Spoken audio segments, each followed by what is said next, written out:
Assalamualaikum warahmatullahi wabarakatuh. Perkenalkan, nama saya Ina Sulistiani dari Program Studi Pendidikan Agama Islam IAIN Salatiga dengan NIM 2301002000019. Di video ini saya akan mempresentasikan dari mata kuliah media pembelajaran tentang kerucut pengalaman Edgar Dale.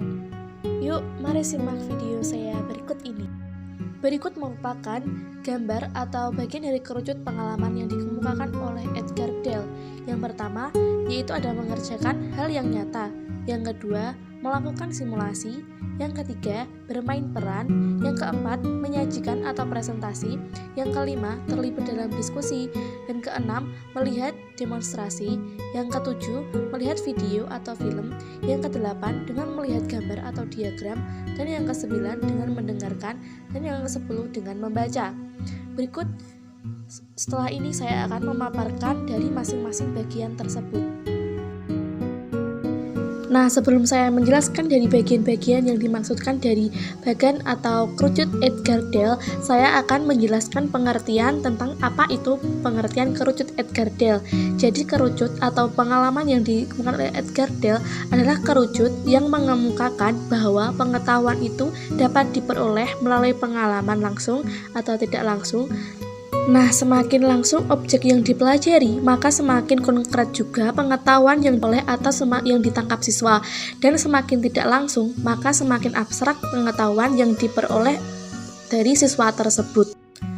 Dari kerucut Edgar Dale, dari yang paling bawah, yaitu mengerjakan hal yang nyata atau pengalaman yang diperoleh dari aktivitas sendiri atau siswa melakukan berhubungan secara langsung dengan objek yang dikehendaki.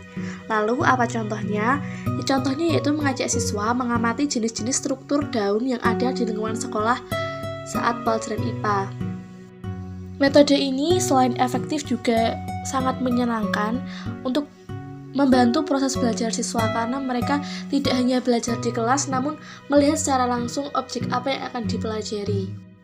Lalu pada yang kedua di atas tadi melakukan simulasi atau pengalaman yang diperoleh dari benda atau kejadian yang dimanipulasi agar mendekati kejadian yang sebenarnya.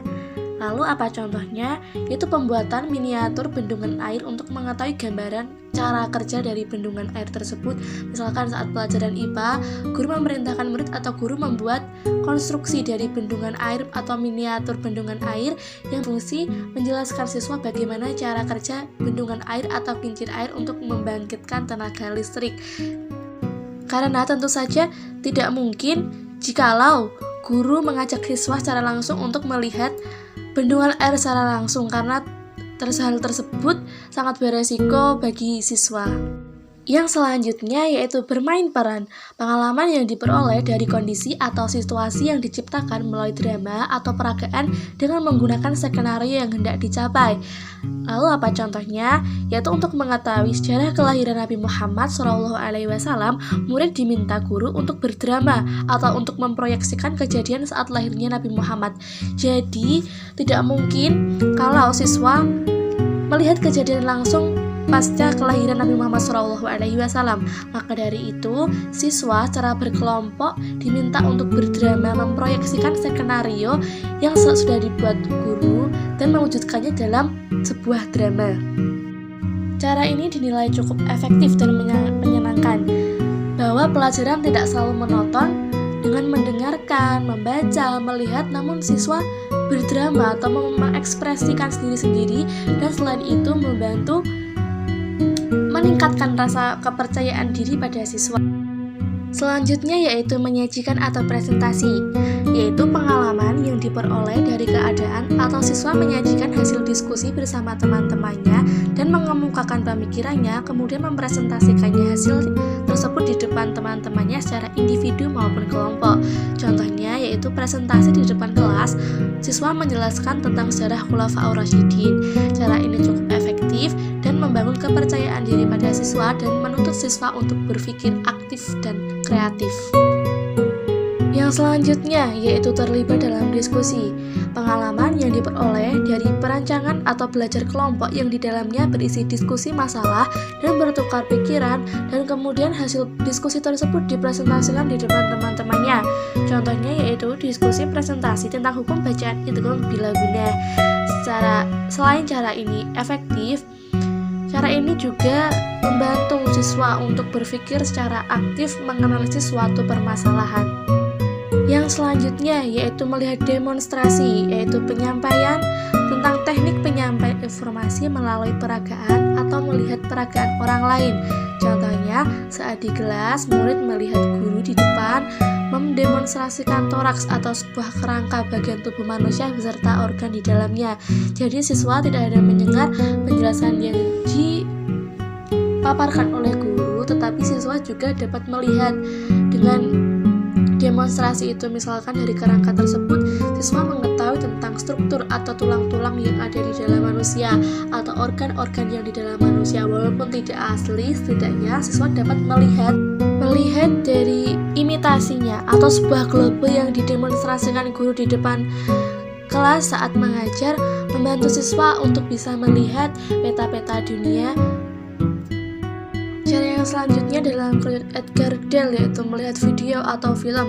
Pengalaman yang diperoleh siswa melalui gambar hidup atau bergerak melalui media film. Contohnya, melihat film atau video sejarah atau melihat pemaparan materi yang dibuat oleh guru atau dicarikan oleh guru menggunakan video yang dilihat melalui proyektor, atau bisa juga dengan televisi, atau bisa juga dengan laptop yang dibuat tersebut dan sebagainya. Misalnya, film Muhammad Al-Fatih tentang penaklukan Konstantinopel yang dilihat saat pelajaran sejarah kebudayaan Islam. Selanjutnya yaitu melihat gambar atau diagram, yaitu pengalaman melalui lambang-lambang visual seperti gambar, grafik, simbol, dan lainnya. Contohnya yaitu saat pelajaran guru menggunakan peta atau atlas untuk memperlihatkan benua-benua dan negara-negara lain beserta keterangannya melalui simbol yang ada di legenda. Jadi pada saat di kelas, guru menggunakan media, salah satunya yaitu atlas atau peta, menerangkan berbagai benua, berbagai negara melalui simbol seperti di negara ini ada gunung, di negara ini ada sungai yang disimbolkan melalui legenda-legenda. Jadi siswa dapat melihat bentuk atau struktur dari negara tersebut. Selanjutnya yaitu dengar atau pengalaman melalui mendengarkan dengan media radio, tape recorder, dan mengandalkan indera pendengaran saja. Contohnya, saat hafalan surat-surat pendek menggunakan tape recorder yang disediakan guru di kelas dan mendengarkan bersama-sama, kemudian dihafalkan oleh masing-masing peserta. Yang terakhir yaitu baca atau membaca, pengalaman yang diperoleh dari buku atau dengan karya tulis saja. Contohnya yaitu saat di kelas, guru memerintahkan kepada siswa untuk membaca buku paket, LKS, buku sejarah, dan artikel ilmiah dan lainnya. Walaupun tidak di kelas, cara membaca ini dapat dilakukan di rumah maupun di mana saja. Namun cara ini kurang efektif karena bersifat monoton yang berkemungkinan untuk memberikan rasa cepat bosan kepada siswa.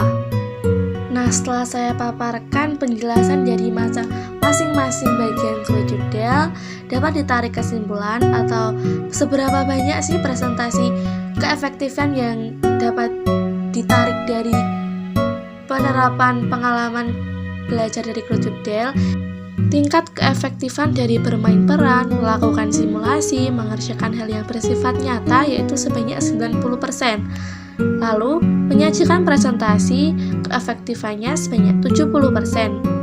Dan terlibat dalam diskusi sebanyak 50%, melihat gambar, diagram, melihat video atau film memiliki tingkat keefektifan 30%, mendengarkan demonstrasi sebanyak 30%, mendengarkan saja memiliki tingkat keefektifan 20%, dan terakhir yaitu membaca memiliki tingkat keefektifan 10%.